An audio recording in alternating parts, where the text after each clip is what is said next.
Sir, வெளிநாட்டில் இருக்கிறவர் ஒருத்தர் வந்து கரப்பான் பூச்சி கட்சின்னு ஒன்று, ஜனதா கட்சின்னு ஒன்று ஆரம்பிச்சிருக்காரு. கரப்பான் பூச்சி ஜனதா கட்சின்னு. அது வந்து சமூக வலைதளங்களில் மிக வேகமாக போயிட்டு இருந்தது. அதற்கு கூட வந்து தடை கூட விதிச்சிருக்கிறாங்க. அந்த கட்சி வந்து 6ஆம் தேதி ஒரு போராட்டத்தை டெல்லியில் அறிவிச்சிருக்கு. அந்த தலைவர் வெளிநாட்டில் இருக்கார். அவர் உள்நாட்டுக்கு ரகசியமாக வந்து பதுங்கியிருக்கிறாரு. அந்த போராட்டத்தை நடத்துவார். இது வந்து மத்திய அரசுக்கு ஒரு பெரிய தலைவலியை உண்டு பண்ணும். அதனால் இந்த போராட்டத்தை நடக்க விடாமல் பண்ணும் அப்படின்னு சொல்லி ஒரு ஏட்சியமான தகவல்கள் வந்து உலகிட்டு இருக்கு சார். ஸோ இப்படி இந்தியாவில் மிகப்பெரிய எதிர்க்கட்சியாக இருக்கிற காங்கிரஸ் கூட வந்து இப்படி ஒரு பெரிய ஆர்ப்பாட்டத்தை இதை அறிவிக்க முடியல, நடத்த முடியல. அவங்களுக்கு இந்தியாவில் செல்வாக்கு இல்லை.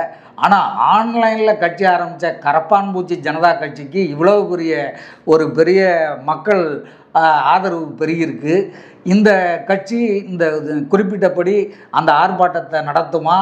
அந்த கட்சியால் இந்தியாவில் ஏற்கனவே இருக்கிற பெரும் கட்சிகளுக்கு ஒரு தலைவலியை உண்டு பண்ணுமா?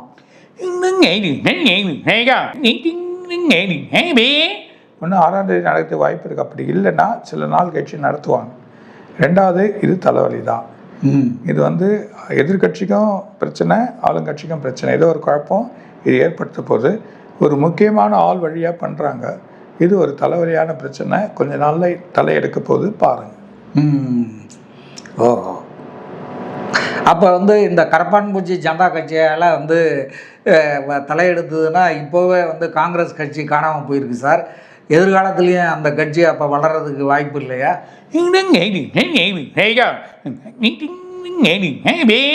பொறுமையாக இருந்து பாருங்கள், வழி இருக்குது.